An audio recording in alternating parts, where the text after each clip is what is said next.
welcome to One Drink, a podcast where we talk about one topic for one drink. On our history show this week, we are featuring November 2nd to November 8th. Oh yeah, a lot of different history this week. Yeah, it's funny how these, when you break down history like week by week like we do for these shows, because some weeks, you get a bunch of military related stuff. And sometimes you get a bunch of inventions, and sometimes you get a bunch of crazy stuff from thousands of years ago, and sometimes you get buckus. You never know. Yeah. Yeah. It's always something exciting. Oh yeah. For sure. And we're always going to bring you the most interesting facts for sure of history. For sure. So, King Tutankhamun, everybody knows him. Oh yeah. So, November 4th, 1922, his tomb was discovered. Yep. By Howard Carter. So back then, the Egyptians, they believed in the afterworld, and they believed in spirits, and they believed in, once I'm in this tomb, don't mess with it, because I'm in my afterlife. Yep. So when he found the tomb, they were excited. Oh my God, blah blah blah. Well, he opened it, right? He wanted to make sure it was King Tutankhamun. I mean, it was him. Yeah. Got bit by a mosquito, died 9 days later. See? I'm telling you, man. Yeah. Ancient Egyptian curses. Yeah. They're real. Nothing to mess with. They're real. Yeah. But they discovered the tomb, which was cool, and he was one of the most famous, Oh, yeah. He's definitely probably the most famous pharaoh from ancient Egypt. Yeah. I mean, him and Ramses, are probably up there for the top two. So, unfortunately, he did die, but... Yeah, he had his throat cut. If you believe in, curses and they shit. believed in it, so... Yeah. November 4th, 1922. Yeah. It's an interesting fact, too, about when pharaohs used to die. Yeah. They used to sacrifice the slaves and stuff that used to serve the pharaohs, too. And they used to bury them, like, in their... pyramid. Like in the stuff with them. So they could go with him. Yeah, into the afterlife and then serve him in the afterlife. It's crazy. They used to do, like, sacrificial suicides and all kinds of crazy shit. And, like, back then, I studied Latin. Yeah. People, as weird as it sounds, lived to die. Yeah. Because they thought the afterlife was... Oh, yeah, way better. Better than the life they were living. With no proof. No proof. No proof. Just I'm gonna enjoy what I got. Just on hearsay. Yeah. Crap. All right, I'm going to take us a little later into history, or a little earlier, whichever way you want to look at it. November 2nd, 1953, Tommy Gravino was born. So my Pops just celebrated his birthday earlier this week, so happy birthday, Pops. Happy birthday. Love ya. That's sweet. Yeah. So we're going to go November 6th, 1928. Oh, okay. The electric razor. Oh. Do you ever use one of those? Every single day. Oh, you do? Yeah. I tried to use one of these things back in the day. My face just breaks out all over the place. So when I'm like, especially Yeah, I turn mine up every day. Of course, Jacob Schick. Schick. That's some Schick. Yeah, that is some Schick. He's obviously he's the father of the electric razors. Yep. So. Sure. All right, we'll go back a little further. A little presidential history, since we are now on the cusp of having a new president. Abraham Lincoln was elected as the 16th U.S. president, and the first Republican to be elected as president. Wow. But what was astonishing is back then there were a total, everybody knows now you got to get to 270 electoral votes. Yeah. Back then, the total number of electorals that you could potentially get was 303. So to win, you needed much less than the current 270 because of the population, yada yada. So he won with 180 of the 303 possible electoral votes, but only 40% of the popular vote. Which now, it's not that uncommon for a president to get elected with less than half of the, but I mean 40%, that's pretty low. But turns out that 60% of people were idiots because he turned out to be one of the best presidents we've ever had. True. And I watched a very little of the presidency thing, they go into states and they say all this crazy stuff. My head just hurt. I follow it almost religiously until somebody is elected. Yeah? Yeah. So you understand it all for... Yeah. Like the whole thing? I'm not overly political. Yeah. But when it comes... But you follow it. When it comes to the time that a new leader is going to be chosen, I follow it like the plague. Okay. Yeah. I mean, my app is currently running on my phone, so every time there's an update, I get an update. If I'm at the house working on something, I have a live broadcast going from some news thing. And I do believe we have a new president. Not officially, but it's going to be Joe Biden. Joe Biden. Yeah. So he swung a couple of key states, and then he took it away from Trump. But it's crazy how, like, even they're going into little, like, on the map they would zoom in Monroe County. You know, they zoom right into, and they know every. They know everything. People want to talk shit about the electoral or the elections committee and the process and all that kind of stuff. It works. People don't realize how friggin' complicated it really is. Oh, I'm like, sure. At its core, yes. People vote, you count the votes, you get a winner. Yeah. Fine. But you're talking about, at least in this election, which we had a record number of voters this year, it was over 150 million people voted. I mean... In hundreds of thousands of counties across the state, across the country. Yeah. That's so... much information. That's a lot. And, because of COVID this year, everything was, over half of them were mail-in. Yeah. So, not only do they have to get sent, but then they got to get sorted and physically counted and checked, you know what I mean, and verified. That's a monumental task. And, people are all butthurt because we didn't find out in one day. It's like, well, it's the same thing when you order something on Amazon and it says it's 2 days, but it takes 4. Right. Just wait 2 more days. What's the big deal? Yeah. But yeah, I mean, it's crazy. Speaking of electoral votes, so I always tell people when it comes to voting, you have to vote locally in your county, locally in your state, and get the people you want in to get up, blah, blah, blah. You know what I mean?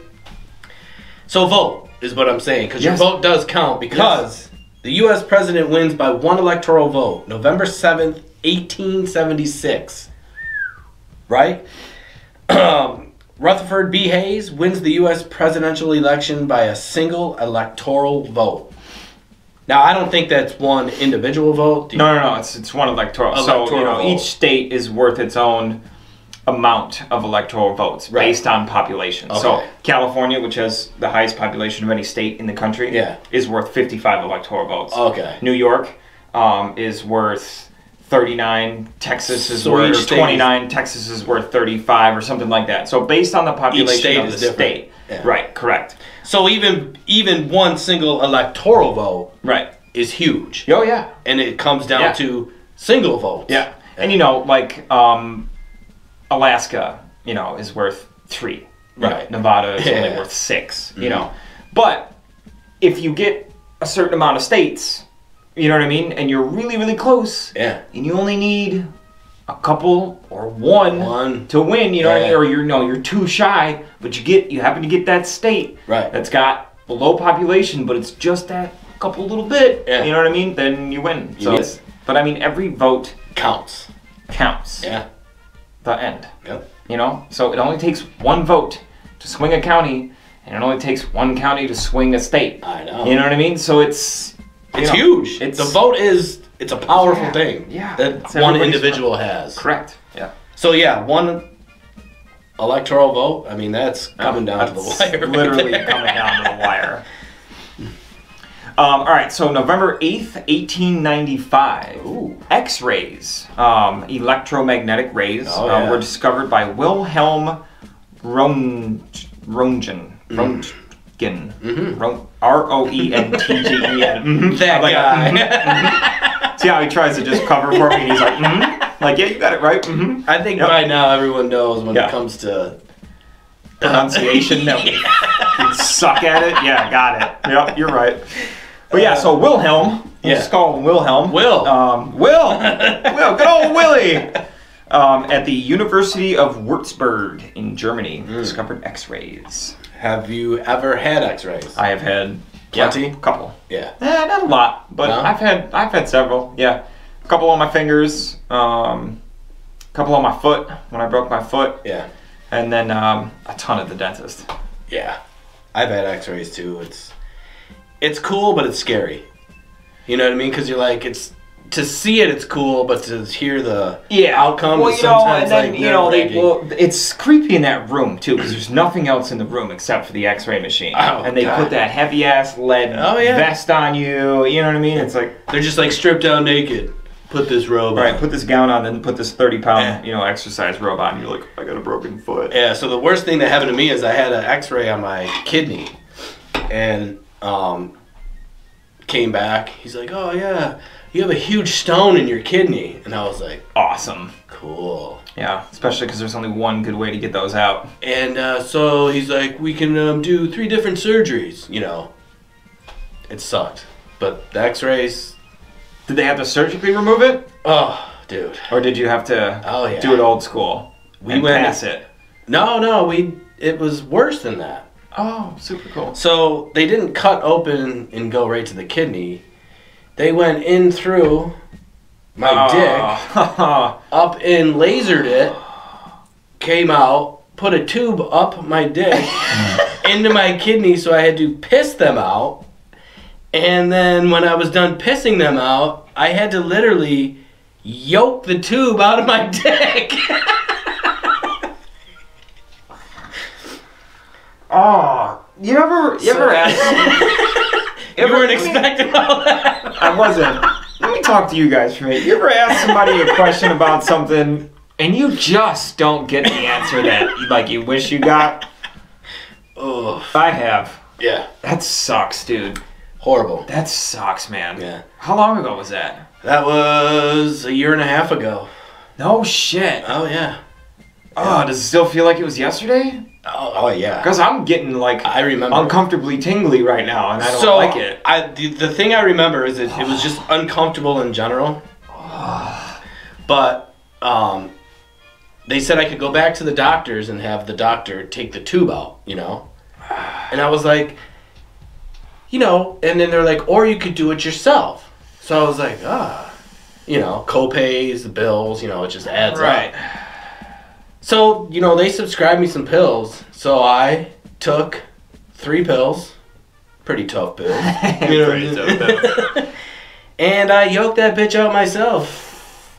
Yeah. Oh, yeah. Boy. Yep.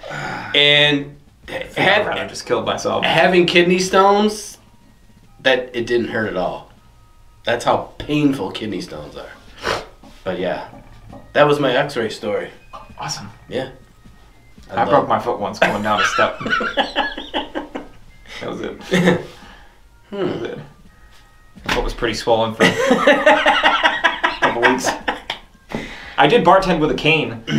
Next day I went to so I was at work. I was at work when it happened. Pimping. And there's these 2 little steps, right by the dartboard where you go up to the top section. There's those 2 steps. I always just go off the 2. They're small steps. They're only like this big. I go off the 2 steps every time. I rarely ever go, 1, 2. I just go off them. And this is places I've worked for. I got close to 10 total years in this place. So I've been going up and down these same 2 steps.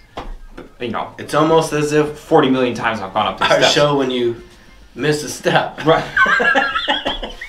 Yeah, so I go off the step, and I must have just sort of landed a little bit on the outside of my right foot. Yeah. And it fucking hurt. Ooh. And I was like, oh man, I thought it was just kind of like a stinger, you know what I mean? It just hurt for a minute. And it was really hurt, really hurt, really hurt, really hurt. I got home that day, my foot was fucking twice the regular size. And I was like, man, this probably isn't right. Yeah.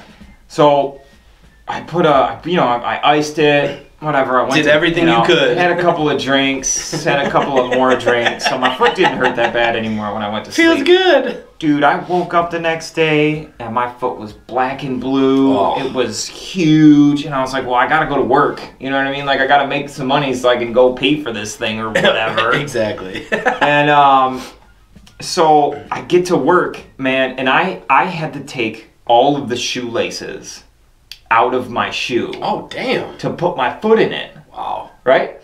So, and I literally couldn't put pressure on my foot. And I was bartending that night, and it was a Monday night, and I know this sounds weird, but my Monday nights were really busy at the time. And so a friend of mine brought me in a cane, and I literally bartended with a cane all night.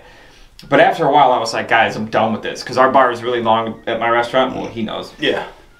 So I stayed at one end, and I was like, if you want a drink, I was like, you're going to have to order something that's right next to me. I was like, either in this cooler or from this shelf.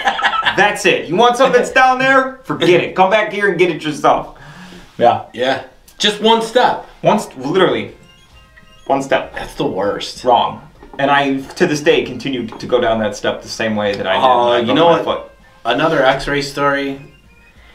This is the dumbest thing anyone could ever do. And I did it. My friend was driving his car. And there was bushes, right? And he was only going like 10 or 15 miles an hour. Yeah. And in my head, I was like, I'm going to grab one of the bushes and just take a leaf off. I took the leaf and it just took my, whack! Broke my wrist. Stupid. Just like that. I was like, why did I want to grab that leaf in a moving car with the window down? What the fuck? So yeah, I had to have X-rays on my wrist. Don't ever do that if you're driving. I mean, I think people know not to do that, right? Idiot. Yeah. I mean, I might try to grab it too. No joke. I don't know why though. I was just like, and then it was just, and I was like, yeah. It happened so quick. But that moment where you know something hurts like more than it should. Oh yeah. You're like, ugh! And then I was like, my buddy was like, well, that was stupid, and I was like, well, yeah, I know. And then I was like, I can't even move my wrist right now. I was like, what the fuck? I love it. I love that your boy immediately called you out. That was stupid. Oh, man. Oh, man, that's awesome. X-rays. Oh, that's fantastic. It'd be a whole nother show. But... Oh.